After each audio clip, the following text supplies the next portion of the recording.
Hi guys, and welcome back to another episode of Rebuilding Stockport here in the Championship. Well, on the page is Stephen Lafferty because he's the first player I saw and I clicked on him. I'm in a very good mood this morning. I've had my coffee. Everything is just very, very nice. That's not giving any hints as to what's happened this month. Believe me, it's not. Before we get anything else, I actually forgot to ask you guys for rumours and chants for the new players on the last episode, which is incredibly irresponsible of me, and I feel like we've missed out on loads of them that I could be using in today's episode. However, obviously because that hasn't gone out yet, I imagine you probably dropped loads of them on there anyway, but if you haven't, feel free to do it. Also, we're going to do a question of the day, and today's question is this. If there was a player that you could have from the last 3 years of your club come back, who would it be? That was played for your club in the last 3 years, and you could bring them back. Who would it be? Now, this is a weird one for me because obviously Fulham have been in the Championship for those 3 seasons and now we're a Premier League side. So I think Patrick Roberts was still technically at the club 3 years ago, the youngster. And I mean, I think he's on loan somewhere in the Spanish second tier now. So I feel like I would like him back just because I feel like if he never left, that is, could have developed into something really, really decent here. I know he did all right for Celtic, I think. Actually, let me know on that one, Celtic fans. But yeah, a player you'd like back at your club that played for you in the last 3 years. Let me know in the comments. And if you have any ideas for a question of the day, drop those in the comments too with the hashtag QOTD. I know I haven't done one for a while. Have to keep reminding me, folks. Matt. We're aiming to avoid relegation this season. Ends up winning the Championship with 3 games to spare. It's a bold prediction. You might regret that in a minute. The national press are comparing Jonas Svenningson's multiple promotions to that of Jay from the In-Betweeners getting Woking from the Conference to the Champions League. Jonas has been rumoured to have said, real life football completed it, mate, as well as saying that the Cray twins are locked up in one of his dad's warehouses and that he took a pedal boat from Spain to Africa. There just seems to be an element of connections in the stories that other series don't capture. Also, Terry's Chocolate Orange, that would be from the analysis video. I'm glad that the connections are there. I really, really am. And as I always say, that is down to you guys. So do feel free to keep that stuff going. It is brilliant. It just enables it to make it so much easier for me to tell the story when you've got all these extra little tidbits with, you know, Bruno Bridges and all that, and obviously Jason Bantam with that stuff, and John Okoro and his cereal brand and all that jazz. It's just good fun, isn't it? But today's game is against Fulham. We've had some games off camera, so we'll go talk about that now, because it's one thing this team is right now, and it ain't boring, but it ain't winning either, right? So fresh off the back of our wonderful draw away at Carrow Road, we faced not newly relegated Leicester City, just Leicester City with an outrageous team. They had Cenk Tosun in this team, Harvey Barnes, Will Hughes, Wilfred Ndidi. There's some proper players in this team. Duncan Watmore, Troy Deeney, Callum Sambridge, the guy I was telling you about from Ipswich. And we took the lead against them. Liam Miller gave us an early lead in this one. A wonderful assist by Bruno Bridges, who made his first start in the Championship, and I didn't quite win man of the match in the end. He would have done if Cenk Tosun hadn't equalised for Leicester in the 93rd minute. We held on and held on and held on once we got that goal, but we could not quite see it out. Unfortunately, it was kind of Bruno Bridges' mistake. He let Cenk Tosun run in behind him, and Tosun was able to score and make it 1-0. Still, a very good point, though. I just wanted to be so close to a win. And then, amazingly, we actually went and got that win at Pride Park. I thought it was called the iPro. I don't know. Maybe it's changed. Against Derby County. What a win this was. We were brilliant in this game. I say brilliant. Derby were equally as good as we were, but I just felt like we had that little bit more of an edge. Vashon Nerfil was superb. John Okoro, I think that's the second goal he's scored this season. Wonderful performance from him yet again. I think he's got 2 Man of the Match awards this season, and I believe he's just brilliant. And gave us our first win of the season away from home as well. A 1-0 win at Derby. Gave us 5 points from our first 3 matches. I was pretty content with that. Looking good. Hadn't lost yet either. Then we travelled to what I actually thought would be a winnable game, 23rd place Charlton Athletic, and this was one of those strange ones where you score, they score, you score, they score. You know the sort. Regan Booty gave us the lead with a wonderful low drive before Colwyn Sigthorsson equalised for Charlton Athletic. We then went back in front right on the stroke of half-time with Liam Miller, which was all looking good. Unfortunately, Ben Reeves then immediately equalised in first half stoppage time before Liam Miller put us back in front again in first half stoppage time. 3-2, looking good. But then right after half-time, Sigthorsson grabbed Charlton's 3rd of the match and a 3-3 draw in this match. I think they were probably the better side, in all honesty. If you look at the number of chances they created, it definitely outweighed us. Booty was fantastic. Miller was fantastic. We had to rest a few players, but another draw. Still unbeaten after 4 matches, though. 6 points from 4 games. Ain't nothing to be sniffed at. And then this happened.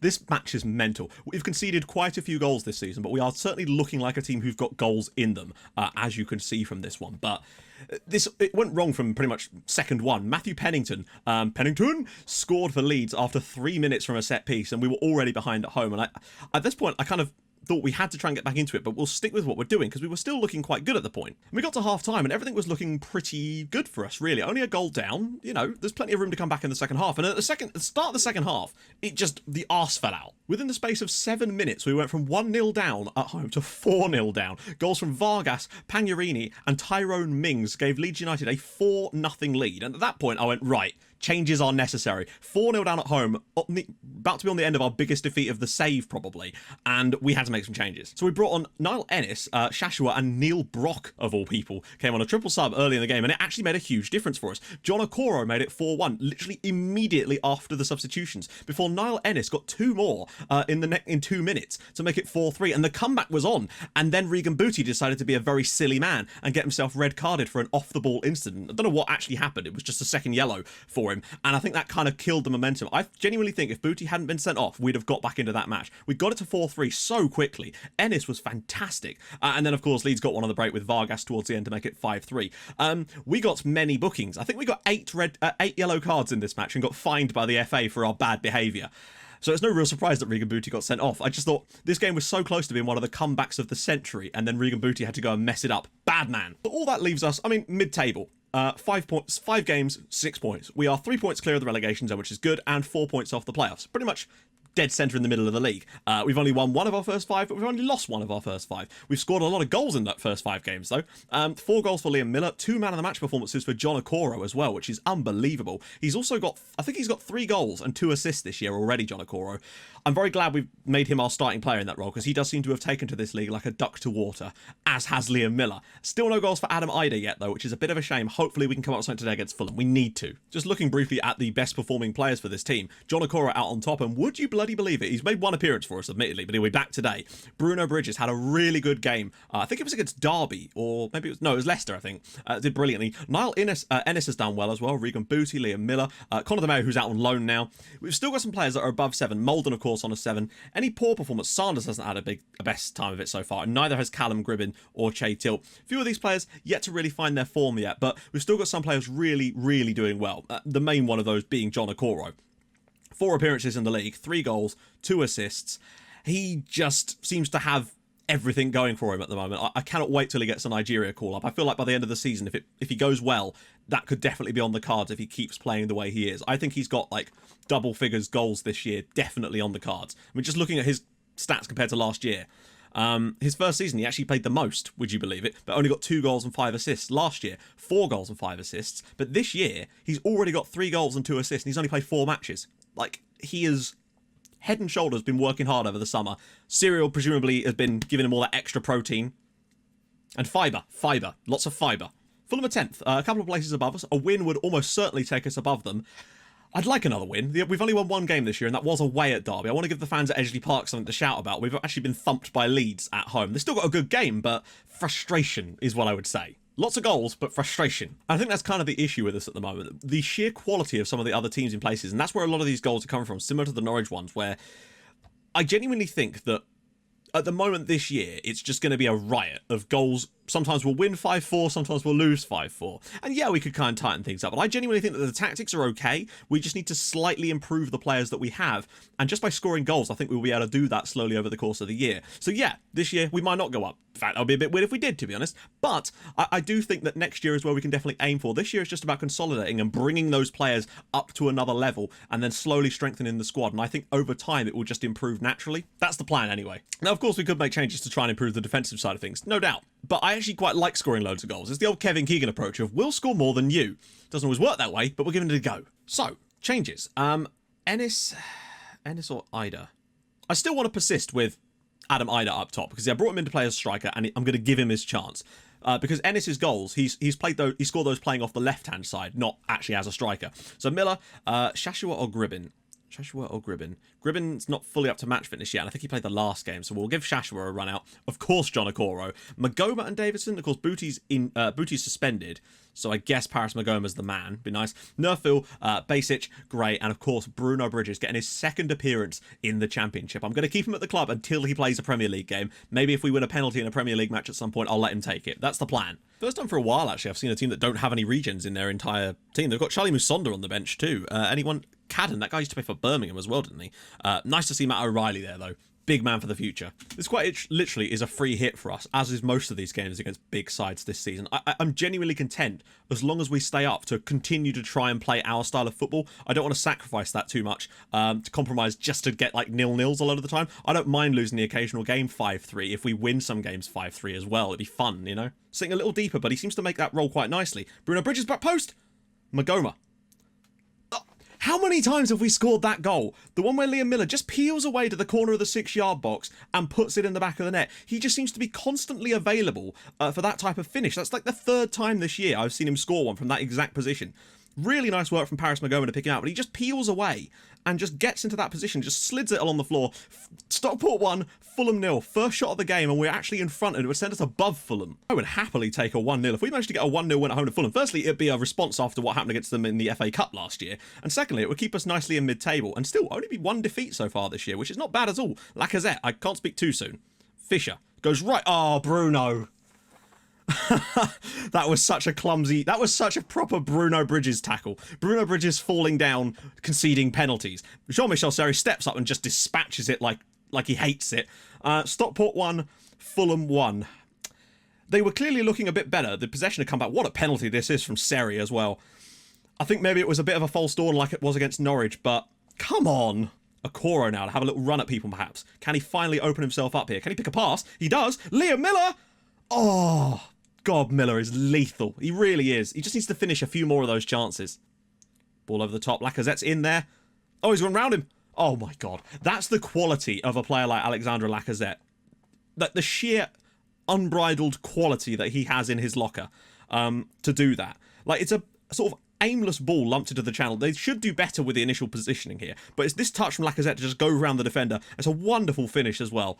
That's the quality that he's got. Stockport 1, Fulham 2. Goddamn, right, we're going to have to do something at half-time. It's not been brilliant, but it's also not been that bad. We've got a lot of the ball. I'm sure we can figure something out. Simply ask my assistant again, and he has added a few extra things on it.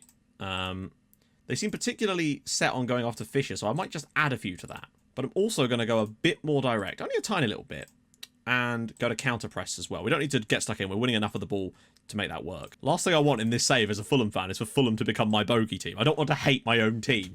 Right, let's have this in the second half. I don't want to go to attacking just yet while it is still only 2-1. That's a sort of last 20 minutes. Oh my God, good ball in behind for Ida. Can he... The instant impact of playing a slightly longer pass. Ida suddenly a little bit off the leash.